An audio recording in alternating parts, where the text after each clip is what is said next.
Moi, je suis super fière parce que c'était un challenge pour nous et donc on s'est quand même donné à fond. Il y avait des enfants qui avaient vraiment des soucis avec les aliments et le fait de trouver justement des petites astuces, des petits jeux, mettre de la musique, essayer que le repas se passe un peu, que ce soit un bon moment et pas un moment anxiogène où il y a plein de bruit et où on jette les assiettes juste comme ça. En fait, ça a permis aux enfants aussi de manger mieux parce que c'est un bon moment et c'est un moment qui se passe dans le calme, dans la joie. Et c'est vrai que c'est pas toujours reconnu parce qu'on n'imagine pas que dans un réfectoire d'école, un repas, on puisse s'investir pour déposer des assiettes à table. Et en fait, si, on l'a fait. Et donc voilà, c'est chouette d'être reconnu et d'être remercié.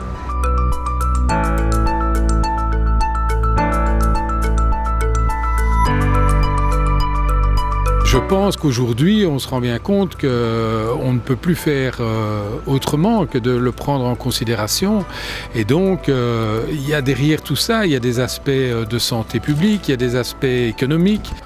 Ne pas prendre en considération cette direction aujourd'hui, je pense que c'est nous envoyer tous dans le mur tôt ou tard, quoi.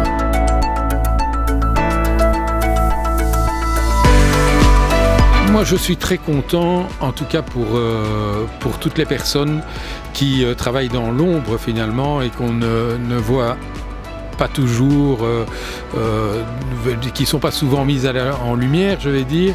Et donc, je trouve que c'est important qu'elles reçoivent le prix aujourd'hui parce qu'au quotidien, c'est elles qui transmettent finalement les choses auprès des enfants. Puis, il y avait aussi l'opérateur. Effectivement, c'est dommage que pas plus d'opérateurs sur le marché, je vais dire, de l'alimentation s'inscrivent dans cette démarche-là.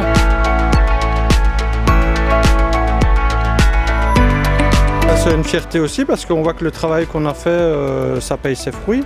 Donc très heureux et fier et on va continuer dans ce sens-là pour continuer à, même encore plus tard, faire autre chose, encore plus de fierté, de travail. Ça nous encourage de travailler encore de plus en plus et pour avoir des résultats encore de plus en plus. Une grande fierté, c'est que les enfants mangent mieux, plus sainement, et plus de bio et on essaye de les intégrer de plus en plus avec de produits bio et durables, etc. et qu'ils s'en rendent compte aussi, quoi.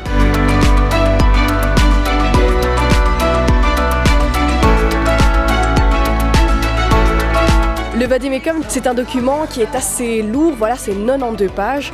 On peut s'y perdre facilement parce qu'il reprend finalement tous les enjeux d'alimentation durable. Ça va de la sensibilisation, le contenu de l'assiette, l'environnement. Donc c'est tous ces enjeux. Ça permet d'offrir un guide assez clair, mais qui nécessite quand même l'aide de personnes qui s'y connaissent vraiment dans les critères pour ne pas se perdre un petit peu dans tous ces différents enjeux.